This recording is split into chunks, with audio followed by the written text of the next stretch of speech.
உம்முடைய பிறப்பின் மாற்றுமைக்காக நமக்கு நன்றி தெரிவிக்கின்றோம். உம்முடைய பிறப்பு மனுக்குலத்திற்கு ஒரு புதிய விடியலை உருவாக்கியது, அதற்காக நமக்கு நன்றி தெரிவிக்கின்றோம். எப்படிப்பட்ட விடியலை தந்தது என்பதை சிந்திக்கின்ற இந்த வேளையிலே கர்த்தருடைய ஆவியர் என்னோடு இடைப்படும்படியாக கற்றுக்கொள்ள வேண்டிய காரியங்களை கருத்தோடு கற்றுக்கொள்வதற்கு ஆற்றலை தரும்படியாக நாங்கள் ஜெபிக்கின்றோம். இந்த நேரம் அமைதியான ஒரு நேரம், அமைதியின் அரசரை தியானிக்கின்ற நேரம்.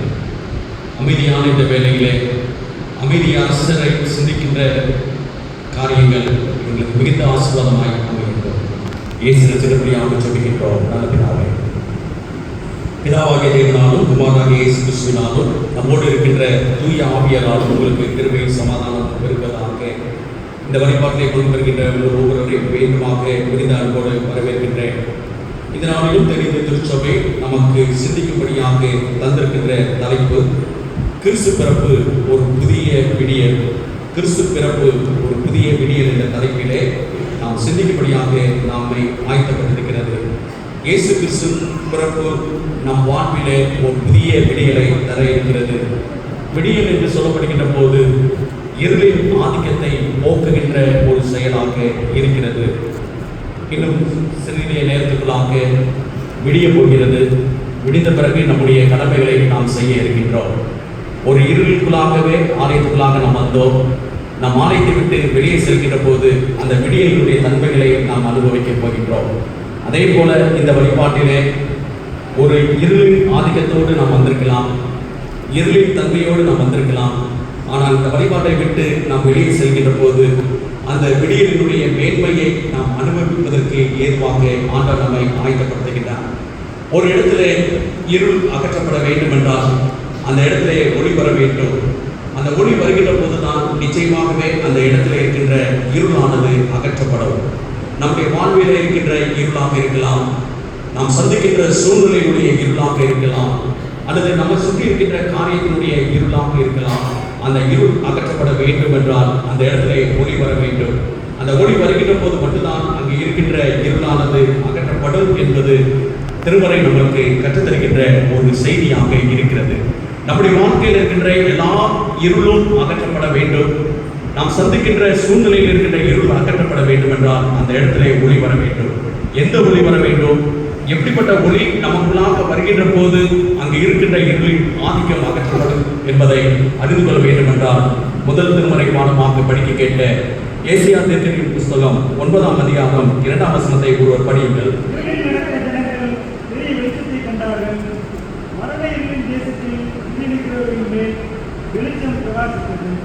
பொது மொழிபெயர்ப்பில் மிக அழகாக சொல்லப்பட்டிருக்கிறது. காரிருளில் நடந்து வந்த மக்கள் வேறொளியை கண்டார்கள். சாவினில் சூழ்ந்த நாட்டில் குடியிருப்பவர்கள் சுடர்கொடி ஒலித்துள்ளது. அழகாக சொல்லப்பட்டிருக்கிற பாருங்கள். காரிருளில் நடந்து வந்த மக்கள் வேறொளியை கண்டார்கள். அவருடைய வாழ்க்கையிலே, இஸ்ரேல் ஜனத்துடைய வாழ்க்கையிலே பார்க்கின்ற போது பலவிதமான காரிருளுடைய சூழ்நிலைகளிலே வாழ்ந்து கொண்டே இருந்தார்கள். எங்களுடைய வாழ்க்கையிலே எப்போது விடியல் வரப்போகிறது? எங்களுடைய வாழ்க்கையிலே எப்போது அந்த விடியலுக்கு நேராக நாங்கள் வழிநடத்த முடியும்? நாங்கள் ஏதோ ஒரு தவறு செய்து விட்டோம், ஏதோ ஒரு கடினம் பாதைக்குள்ளாக நாங்கள் கடந்து வந்து விட்டோம், எங்களுடைய வாழ்க்கையிலே இருள்தான் எங்களுடைய பிரதானமாக காணப்படுகிறதா என்ற நிலைப்பாடோடு காணப்படுகின்ற போது ஏசாயா தீர்க்கதரிசி அவர்களை பார்த்து சொல்கிறார், காரிருளில் நடந்து வந்த மக்கள் பேரொளியை கண்டார்கள். சாவின் நெல் சூழ்ந்துள்ள நாட்டிலே குடியிருப்பார்கள். பேரொளியை கூர்வொளியை உதித்தது என்று சொல்லப்பட்டிருக்கிறது. அன்புக்குரியவர்களே, அப்ப காரிருளில் இருக்கின்ற மக்கள் பேரொளியை கண்டார்கள். சாவின் நிலையில் சூழ்ந்திருந்த மக்கள் கூர்வொளியை சந்தித்தார்கள் என்று சொல்லப்படுகின்ற போது அந்த ஒளி யார்? அந்த ஒளி எப்படிப்பட்ட ஒளி? அந்த ஒளி வருகின்ற போதுதான் என் வாழ்க்கையில் இருக்கின்ற இருள் அகற்றும் என்று சொல்லப்படுகின்ற போது அந்த ஒளி என்ன? ஒருவேளை இந்த ஆலயம் இருளாக இருக்கலாம், சுவிட்ச் போட்டோட வெளிச்சம் வந்துடும், இங்கே இருக்கிற இருள் போயிடும். பழையபடிக்கே சுவிட்ச் ஆஃப் பண்ணும் போது அந்த இருள் வந்துவிடும். இது வாழ்க்கையிலே நாம் பார்க்கின்ற அனுதினம் பார்க்கின்ற மாறி மாறி செய்கின்ற ஒரு காரியமாக இருக்கிறது. நம்முடைய வீடுகளிலே நாம் உள்ளே போன பிறகு வெளியே இருக்கிற எல்லா லைட்டையும் அணைச்சிடுவோம். சுவிட்ச் ஆஃப் பண்ணோம்னா அது இருளாக தான் இருக்கும். வெளிச்சம் தேவைப்படுவது சுவிட்ச் போடுவோம். இது மாறி மாறி வருகிறது. ஆனால் நம்முடைய வாழ்க்கையில இருக்கின்ற நிரந்தரமான இருள் அகற்றப்படுவதற்கு என்ன வழி இருக்கிறது? அதை யோவான் நற்செய்தியாளர் காண்கின்றார். பாருங்கள், யோவான் 1ஆம் அதிகாரம் 9ஆம் வசனத்தை பாருங்கள். உலகத்திலே வந்து எந்த மனுஷனையும் பிரகாசிக்கிற ஒளியே அந்த மெய்யான ஒளி. இதை பாருங்கள். யோவான் புதிய மொழிபெயர்ப்பிலே, பொது மொழிபெயர்ப்பிலே, அனைத்து மனிதர்களும் ஒளிவிக்கும் உண்மையான ஒளி உலகத்துக்கு வந்து கொண்டே இருக்கிறது. அனைத்து மக்களையும் ஒளிரவிக்கும் உண்மையான ஒளி உலகத்திலே வந்து கொண்டே இருக்கிறது. எல்லா மக்களையும் ஒளிரவிக்கின்ற ஒளி உலகத்திலே வந்து கொண்டே இருக்கிறது என்று சொல்லி யோவான் சொல்கிறார். அதே யோவான் 8ஆம் அதிகாரம் 12ஆம் வசனத்தை சொல்கிறார் பாருங்கள். யோவான் 8:12.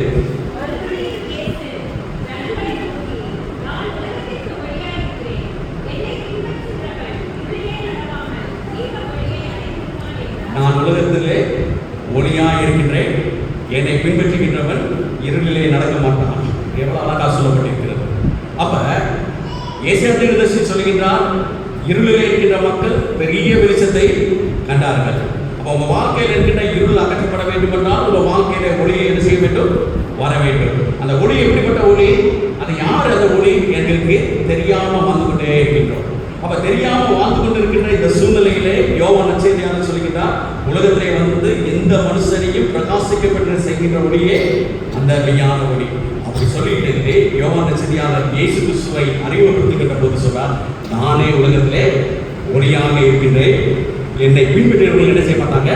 இருளிலே நடக்க மாட்டாங்க. அப்ப இன்னைக்கு தென்னிந்திய திருச்சபை நமக்கு தந்திருக்கின்ற தலைப்பு கிறிஸ்து பிறப்பு ஒரு புதிய விடியலை தருகிறது. அப்ப நம்முடைய வாழ்க்கையில அந்த புதிய விடியல் தர வேண்டும் என்றால் இயேசு கிறிஸ்துவாகிய ஒளி நம்முடைய வாழ்விலே, நம்முடைய உள்ளத்திலே, நம்முடைய இல்லத்திலே அதை என்ன செய்ய வேண்டும்? பிறக்க வேண்டும். அந்த ஒளி எங்கே இருக்கிறதோ அந்த ஒளி இருக்கின்ற இடத்திலே இருளின் ஆதிக்கம் என்ன செய்கிறது? அகற்றப்படுகிறது. அன்புக்குரியவர்களே, கிறிஸ்து பிறப்பு உங்களுடைய வாழ்க்கையிலே, என்னுடைய வாழ்க்கையிலே, நம்முடைய வாழ்க்கையிலே ஒரு புதிய விடியலை தர வேண்டும் என்பதற்காக உதிக்கிறது.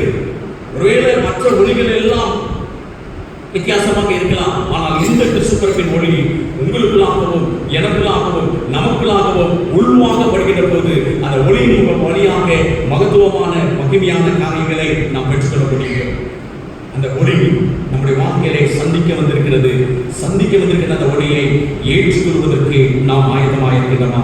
அழகான ஒரு பாடல் இருக்கிறது. நம்முடைய கேண்டல் ரவுண்ட்ல நம்ம அழகாக பாடுவோம். காரிருள் வேலையில் கடுங்குளிர் நேரத்தில் ஏழை கோலமதால் பாரில் வந்த மன்னவனே உன் மாதேவு என்ற பாடலை நாம் பாடுவோம். கரங்களை தட்டி பாடுவோம். இது ஒரு கடினமான ஒரு சூழ்நிலை தான். கைதட்டி பாடுகின்ற போது தூங்குகின்றவர்களை எழுப்புறதுக்கும் ஒரு வழியாக இருக்கிறது. ஆகவே பக்கத்தில் இருக்கிறவங்க தூங்காமல் இருப்பதற்கு உங்களுடைய கைதட்டுவதற்கு எங்களுக்கு உதவியாக இருக்கும். பாருங்களே, நாம் சிறப்பாக கரங்களை தட்டி இந்த பாடலை பாடுவோம். பின்னில் தேவனுக்கே மகிமை, மண்ணில் சமாதானம், மனிதர் பிரியமனது இந்த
ஒன்றை நன்றாக கவனித்து பாருங்கள். இந்த உலகத்தில் இருக்கின்ற அந்த இயற்கையின் அடிப்படையில் எந்த ஒரு இருளின் ஆதிக்கத்தை போக்கின்ற அந்த விடியல் மேலே இருந்து தான் தோன்றும். சூரியனை பார்க்குங்கள், அது மேலிருந்து தோன்றுகிறது. ஆனால் கிறிஸ்து பூமியிலிருந்து தோன்றியிருக்கிறார். இதுதான் ரெண்டுக்குள்ள வித்தியாசம். மேலிருந்து அந்த விடியல் வரவில்லை, பூமியிலிருந்து வந்திருக்கிறது. அப்போ அந்த பூமியிலிருந்து வந்திருக்கின்ற அந்த விடியலாகிய கிறிஸ்து, ஒளியாகிய கிறிஸ்து நம்ம வாழ்க்கையில் எப்படிப்பட்ட மாற்றத்தை தருகிறார் என்பதை படிக்க கேட்ட திருமறை பாடம் வழியாக நாம் சிந்திக்கிறோம். முதல் திருமறை பாடமாக படிக்க கேட்ட ஏசாயா நூல் 9ஆம் அதிகாரத்தை திருப்பிக் கொள்வோம். அது ஆதிக்கத்தை போக்கின்ற விடியல். அந்த விடியல், அந்த ஒளியாகிய கடவுள் எப்படிப்பட்டவர்? முதலாவது பார்க்கின்ற போது ஆதிக்கத்தை போக்கின்ற விடியலாக இருக்கின்றார். இஸ்ரவேல் மக்கள் பலவிதமான ஆதிக்கத்தினாலே பாதிக்கப்பட்டார்கள். இஸ்ரவேல் மக்கள் பலவிதமான யுகத்தடியை அவர்கள் சுமக்கின்றவர்களாக காணப்பட்டார்கள். அழகாக நீங்கள் ஏசாயா 9ஆம் அதிகாரத்தை பார்க்கின்ற போது 4ஆம் வசனத்தை பாருங்கள்.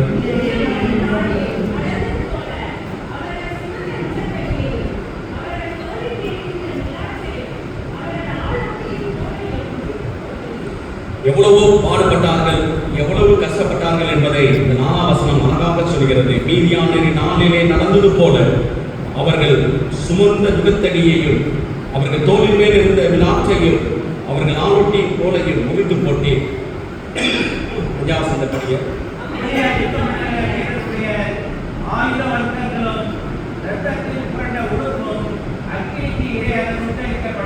இவ்வளோ கஷ்டப்பட்டு இவ்வளோ வேலையோடு இருந்த பிறகு ஏசியா அழகாக சொல்றாரு பாருங்க. 6ஆம் வசனம்,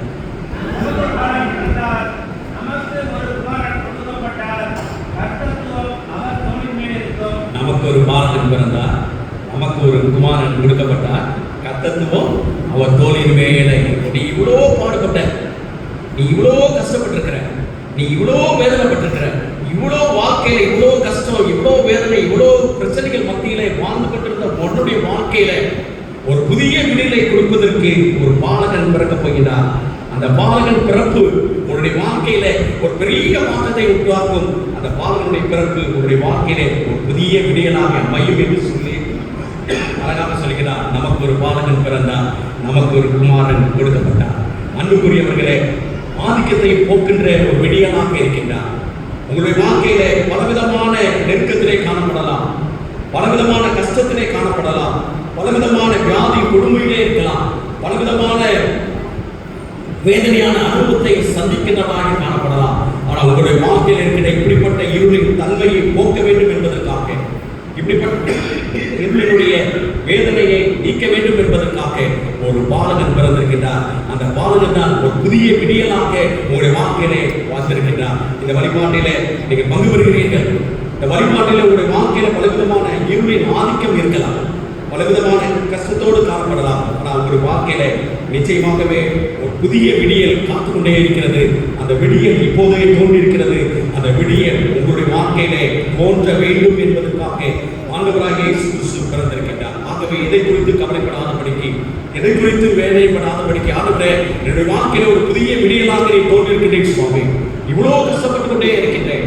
இந்த ஆண்டு முழுவதும் நாம் அனுபவித்திருக்கின்ற வேதனைகள் அளவில்லாததுக்கு, இந்த ஆண்டு முழுவதும் நாம் சந்திக்கின்ற பிரச்சனைகள் அளவில்லாத படிக்க, இவ்வளவு வேதனையோடு இந்த ஆண்டுக்கு இறுதியிலே நான் வந்திருக்கின்றேன்.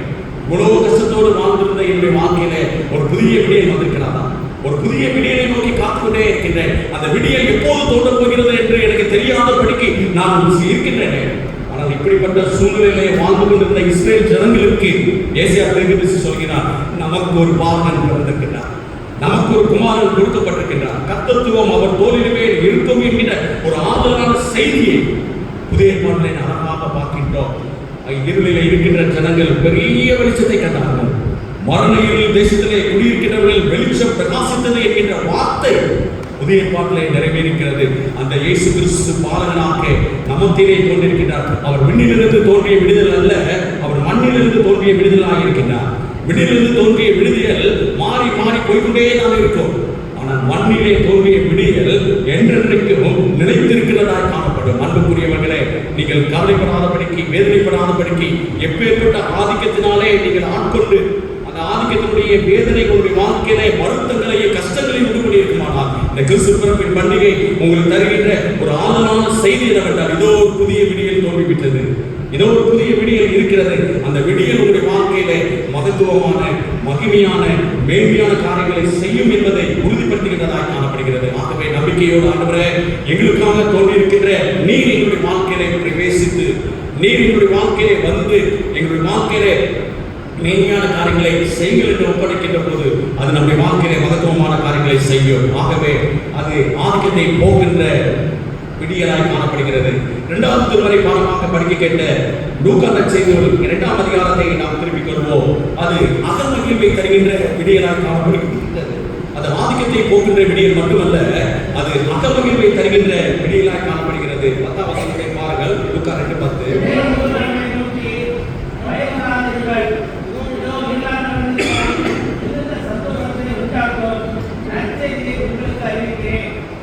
அடுத்த வசனம்,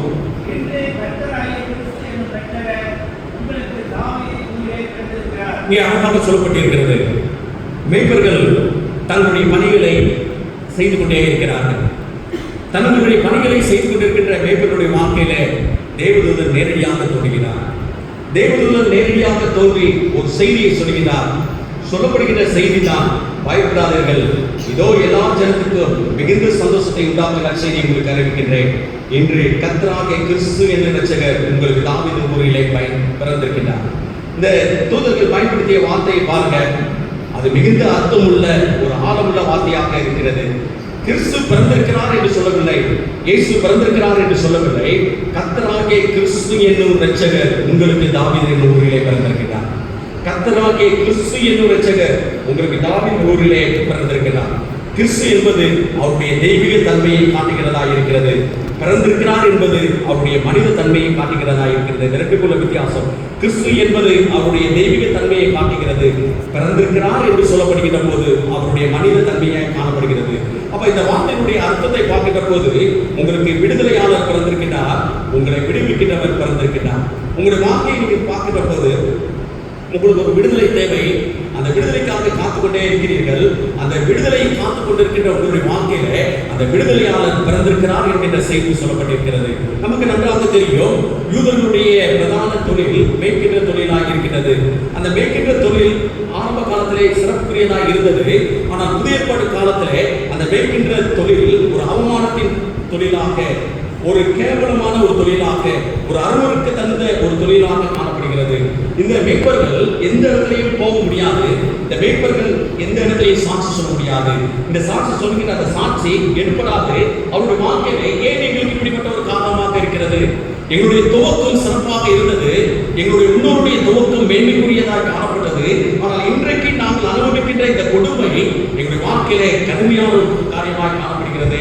எங்களுடைய முன்னோர்கள் ஆரம்பிக்கின்ற தொழிலிலே மேன்மையானவர்களாக காணப்பட்டார்கள். எங்களுடைய முன்னோர்கள் ஆரம்பிக்கின்ற தொழில் வழியாக செல்வதற்காய் காணப்பட்டார்கள். அவருடைய பரம்பரையாக வந்திருக்கின்ற இன்றைக்கு எங்களுடைய சூழ்நிலையை பார்க்கின்ற போது ஒரு கேவலமான ஒரு அருவருப்பான ஒரு காரியமாக இருக்கிறது. அந்த துவக்கம் நன்றாக இருந்தது. ஆனால் எங்களுடைய வளர்ச்சி பாதையிலே நாங்கள் அவ்வளவு காரியங்களை சந்தித்துக் கொண்டே இருக்கின்றோம். எங்களுடைய வாழ்க்கையில இப்படிப்பட்ட ஒரு சந்தோஷம் இல்லாத, சமாதானம் இல்லாத ஒரு வேதனையான அனுபவத்தினராக இருக்கின்றோம். நாங்கள் நன்றாக இருந்தோம். ஆனால் இன்னைக்கு எங்களுடைய ஸ்டேட்டஸ் பார்க்கின்ற போது மோசமாக இருக்கிறது. அதற்கு பலவிதமான காரணமாக இருக்கிறது. எங்களுடைய வாழ்க்கையில எப்படிப்பட்ட ஒரு காரியமாக இருக்க முடியும்?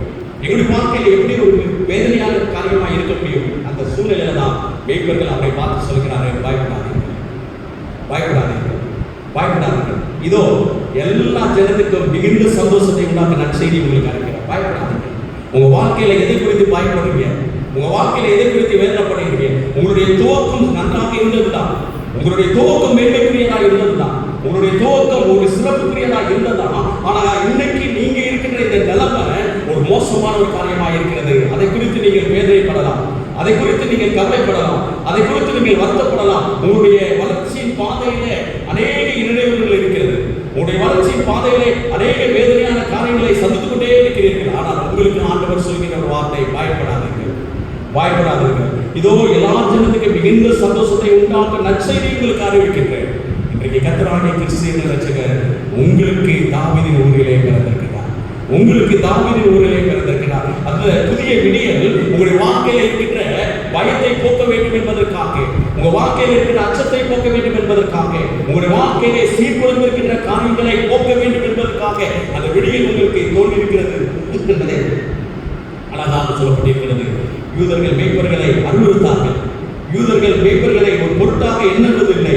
அவர்கள் சாட்சி கூட ஏற்படாத அந்த சூழ்நிலையிலே பயத்தோடு கேள்விக்குறியோடு வாழ்ந்த மேய்ப்பர்களுடைய வாழ்க்கையிலே ஒரு அகமகிழ்வை தருவதாய் காணப்பட்டது. இந்த மேய்ப்பர்கள் ஊருக்கு வெளியே இருந்தார்கள். அந்த செய்தியை பார்க்கின்ற போது, இதோ உங்களுக்காக தாவீதின் ஊரிலே பிறந்திருக்கிறார், பிள்ளையை துணியிலே சுற்றி முன்னிலையிலே கடத்திருக்க காண்பீர்கள், இதுவே உங்களுக்கு அடையாளம். நீங்க வெளியே இருக்கீங்க, நீங்க வெளியே இருக்கக்கூடிய நபர்கள் அல்ல. நீங்க எங்கே போக வேண்டும்? உள்ளே போக வேண்டும், ஊருக்குள்ளே கொண்டு வர வேண்டும். எந்த இடத்துல அவமானப்பட்டு வெளியே இருந்து ஒரு பொருட்டாக எண்ணப்படாத ஒரு சூழ்நிலையை வாழ்ந்து கொண்டிருந்த அந்த மேய்ப்பர்களை கிறிஸ்துவுடைய பிறப்பு ஊருக்குள்ளாக கொண்டு வந்து பழைய நிலைமைக்குள்ளாக திருப்பி தந்ததாய் காணப்படுகிறது. அதை தான் நான் சொல்கிறேன். உங்களுடைய வாழ்க்கையில இருந்திருக்கலாம், உங்க வாழ்க்கையில கடினப்பாடோடு காணப்படலாம், உங்க வாழ்க்கையில ஏதோ ஒன்று இழந்தது போல காணப்படலாம். ஆனால் கிறிஸ்து என்கின்ற விடியல், இயேசு கிறிஸ்து என்கிற இரட்சகர் உங்களுடைய வாழ்க்கையிலே ஒரு புதிய விடியலாய் தோன்றி ஊருக்கு வெளியே இருக்கிற உங்களை ஊருக்குள்ளாக கொண்டு வந்து நீங்கள் அகமகிழ்ந்து சந்தோஷத்தோடு மீண்டுமாக சமாதானத்தோடு போவதற்கு ஏதுவான காரியங்களை தருகிறது என்பது கிறிஸ்து பிறக்கின்ற செய்தியாய் காணப்படுகிறது. அன்புக்குரியவர்களே, அதை நான் வைத்து அகமகிழ்வை தருகின்ற விடியலாக தருகிறது. அகமகிழ்வை தருகின்ற ஒரு விடியலாக காணப்படுகிறது. உன் வாழ்க்கையில வேதனையோடு காணப்படலாம். நான் இவ்வளவு காரியத்தை இழந்துவிட்டேனே என்று சொல்லி கவலைப்படலாம். இவ்வளவு காரியம் என்னை விட்டு போய்விட்டதே என்று சொல்லி காணப்படலாம். சூழ்நிலைகள், காரியங்கள் எல்லாம் உங்களை பிரத்யேகப்படுத்தி வித்தியாசமான கோர்வையிலே உங்களை கொண்டு போவதாய் காணப்படலாம். ஆனால் கிறிஸ்து என்கின்ற விடியல் உங்களுடைய வாழ்க்கையிலே ஒரு புதிய நம்பிக்கையை தருகிறது. அழகாக சொல்லப்பட்டிருக்கிற வார்த்தையை பாருங்கள். 18ஆம் வசனத்தை பாருங்கள்.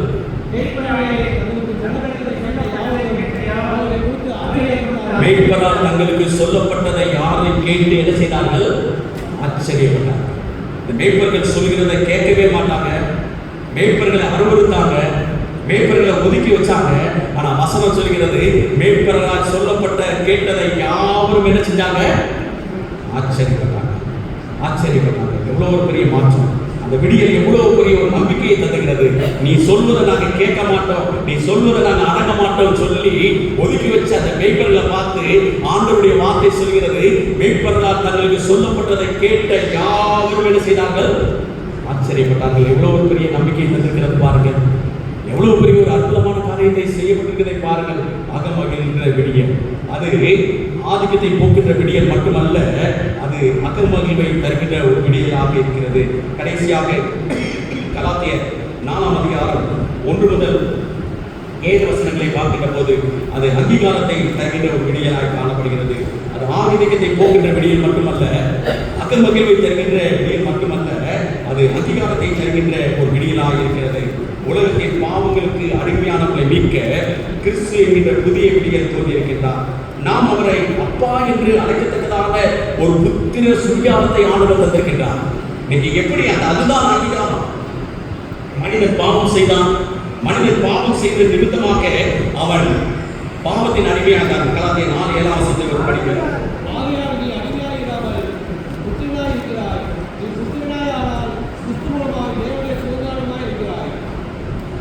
நீ அடிமை இல்ல, இப்ப எப்படி இருக்க?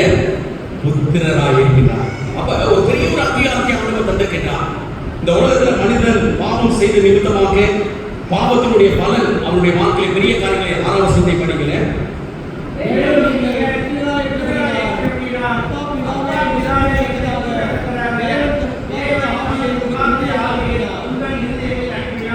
வேறு நீங்கள் புத்திரராக இருக்கிறீர்கள், அப்பா பிதாவே என்று கூப்பிடுகின்ற புத்திர சுயாதத்தை அதற்கு எவ்வளவு பெரிய ஒரு அங்கீகாரம் பாருங்க. மனிதன் பாவம் செய்தவங்க, பாவம் செய்தனுடைய விளைவாக கடவுளிலிருந்து அவன் பிரிக்கப்பட்டான். பாவத்தினுடைய பலன் நம்முடைய வாழ்க்கையில தேவனுடைய சமாதானத்தை இழப்பதற்கு ஏதுவாக இருந்தது. ஆனால் கிறிஸ்து என்கின்ற குமாரன் பிறந்தனால, கிறிஸ்து என்ற இரட்சகர் பிறந்தனால, கிறிஸ்து உங்களுடைய பாவத்துக்காக, என்னுடைய பாவத்துக்காக, நம்முடைய பாவத்துக்காக சிலுவையில மறுத்ததுனால இன்னைக்கு நீங்களும் நானும் தைரியமாக அப்பா பிதாவே என்று கூப்பிடப்படுகிறோம். அப்பா பிதாவே அன்பான இரட்சகா, அருமை இரட்சகரே,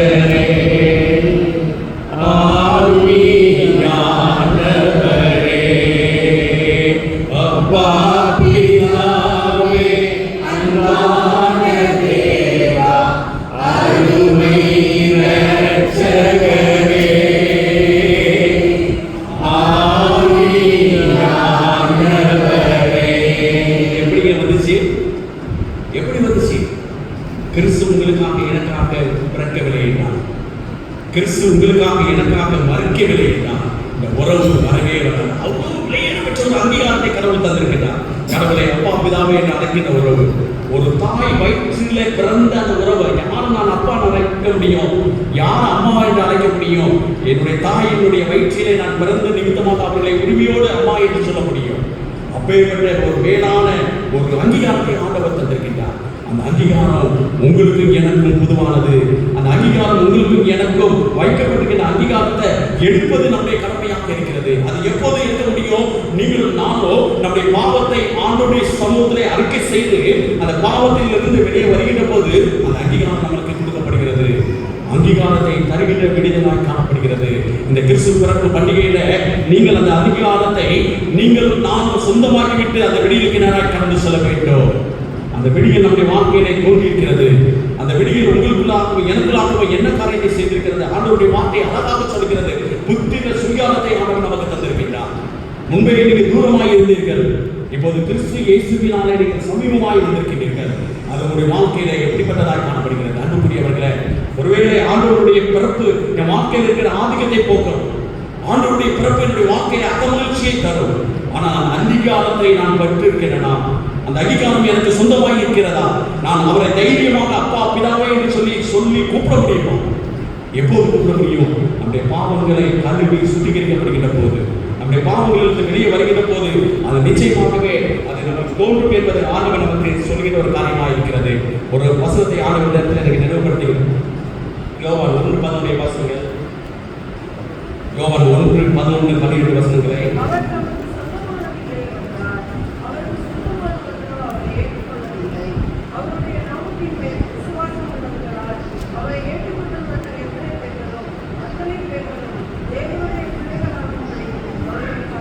பாருங்க, அந்த அங்கீகாரத்தை ஆண்டவர் எப்படி தந்திருக்கிறார் பாருங்க. அழகா சொல்லப்பட்டிருக்கிறது. அவர் நமக்கு சொந்தமானவர் வந்தார், அவருக்கு சொந்தமானவர்களோ அவர் என்ன செய்யல? ஏற்றுக்கொள்ளல. அவர் நமக்கு சொந்தமானவரை வந்தார், அவருக்கு சொந்தமானவர்களோ அதை அவர்கள் என்ன செய்யல? ஏற்றுக்கொள்ளவில்லை. அடுத்த வசனம் பாருங்க. அவருடைய நாமத்தின் மேல் விசுவாசம் உள்ளவர்களால் அவர்களை ஏற்றுக்கொண்டவர்கள் எத்தனை பேர்களோ அத்தனை பேருக்கும் தேவனுடைய பிள்ளைகள் ஆகும்படி அவர்களுக்கு அதிகாரத்தை கொடுக்கின்ற விடியல் என்று சொல்றார். அவரை ஏற்றுக்கொண்டவர்கள் எத்தனை பேர்களோ அத்தனை பேர்களும் தேவனுடைய பிள்ளைகள் ஆகும்படிக்கு அவர்களுக்கு என்ன செய்யறாரு? அதிகாரத்தை கொடுத்திருக்கிறார். அப்ப அவரை ஏற்றுக்கொள்ளலாம், நீங்க தேவனுடைய பிள்ளைகளை என்ன செய்ய முடியாது? மாறவே முடியாது. அதுதான் ஆண்டவருடைய வார்த்தை. இந்த விடியல் உங்களுடைய வாழ்க்கையில ஒரு பெரிய அங்கீகாரத்தை தருவதற்கு ஏதுவாக இருக்கிறது. 10ஆம் வசனத்தை பாருங்களேன். அவர் உலகத்திலே இருந்தார், உலகமோ அவர் மூலமாய் உண்டாகிட்டு, உலகமோ அவர் என்ன செய்யல? அவர் உலகத்துல தான் இருக்காங்க, அவர் உலகத்துல தான் இருக்காரு. உலகமோ அவர் மூலமா என்ன செய்தது? உண்டாகிட்டு, உலகமோ அவர் என்ன செய்யல? ஏற்றுக்கொள்ள. நான் சொல்லல, ஆண்டவருடைய வார்த்தை சொல்லுது. அப்ப ஆண்டவருடைய வார்த்தைக்கு நீங்க பதில் சொல்லணும்ல, ஆண்டவருடைய வார்த்தைக்கு நீங்க கீழ்ப்படியணும்ல. கீழ்ப்படிதல் இல்லாம எப்படி நீங்க வாழ்க்கையில் முன்னேறி சொல்ல முடியும்? தேவனுடைய பிள்ளைகள் ஆகும்படிக்கு நான் அதிகாரத்தை தருகிறேன் என்று சொல்லப்பட்டிருக்கிறதே. அவரை ஏற்றுக்கொண்டவர்கள் எத்தனை பேர்களும் அத்தனை பேர்களும் தேவனுடைய பிள்ளைகள் ஆகும்படி அதிகாரம் தரேன் என்று சொல்லப்பட்டிருக்கிறதே. அப்ப தேவனுடைய பிள்ளைகள் என்கிற அங்கீகாரத்தை ஆண்டவர் தரும்படியாக பெற்றிருக்கிறார். அதை ஏற்றுக்கொள்ள முடியாதபடிக்கு நாம் என்ன செய்ய முடியும்? நீங்க அவரை ஏற்றுக்கொள்கின்ற போது பாருங்கள், 9ஆம் வசனத்தை பாருங்கள். 1:9.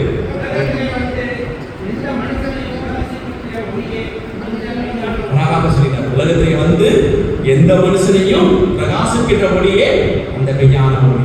அன்புக்குரியவர்களே, அன்புக்குரியவர்களே, உங்கள் வாழ்க்கையில ஒரு பெரிய அங்கீகாரத்தை தந்திருக்கிறான் ஆண்டவர்.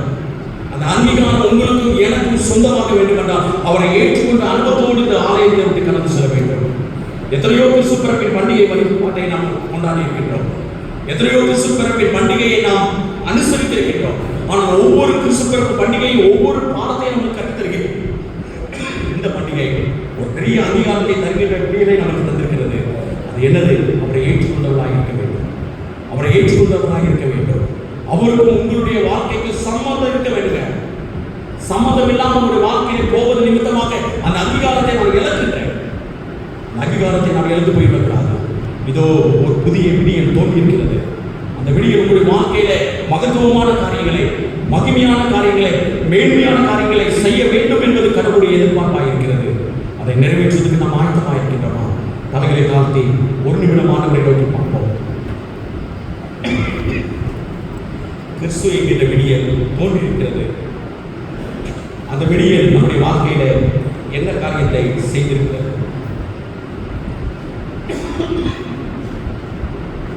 அந்த விடியல் ஆதிக்கத்தை போக்குகின்ற விடியல், அகமகிழ்வை தருகின்ற விடியல், அங்கீகாரம் தருகின்ற விடியல். முதல் ஓகே, என் வாழ்க்கையில கஷ்டம் போகுது உண்மைதான், என் வாழ்க்கையில பிரச்சனை போக்குகிறது உண்மைதான், நான் இழந்ததை எல்லாத்தையும் நான் திரும்ப பெறப்போகிறேன், இழந்த அதே ஸ்டேட்டஸ் கோவை திரும்ப நான் பெறப்போகிறேன் உண்மைதான். எவ்வளவு மகிழ்ச்சி! தோஸ் எல்லா ஜனத்துக்கும் சந்தோஷத்தை உண்டாக்கும் நற்செய்தி, எவ்வளவு சந்தோஷம் உண்மைதான். ஆனால் அங்கீகாரம் தருகின்ற விடியலுக்கு என்னுடைய ரெஸ்பான்ஸ் என்ன? What is your response? அவரை ஏற்றுக்கொண்டவர்கள் எத்தனை பேர்களோ அத்தனை பேர்களும் அவருடைய பிள்ளைகள் ஆகும்படி அவர்களுக்கு அதிகாரத்தை தந்திருக்கிறார். அன்புக்குரிய தேவன் ஜனமே, ஆண்டவரை ஏற்றுக்கொண்ட அனுபவம் உங்களுடைய வாழ்க்கையில எப்படி இருக்கிறது? இயேசு கிறிஸ்துவுக்கு உங்களுடைய வாழ்க்கையை அர்ப்பணித்திருக்கிற அர்ப்பணிப்பு எப்படிப்பட்டதாக காணப்படுகிறது? ஆண்டவர்களோடு பேசுகிறார். ஆண்டவர் அந்த புதிய விடியலை தருவதற்கு ஆயத்தமாக இருக்கிறார். இன்னும் கொஞ்ச நேரத்தில் உலகத்துக்குள்ளாக விடிய போகிறது. உலகத்துக்குள்ளாக வருகிற அந்த விடியல் உங்களுடைய வாழ்க்கையில என்ன மாற்றத்தை தருகிறது? அது விண்ணிலிருந்து வருகின்ற விடியல் அல்ல, அது மண்ணிலிருந்து தோன்றுகின்ற விடியல். ஒரு நிமிடம் ஆண்டவருடைய சமூகத்தை நம்ம அர்ப்பணிப்போமா?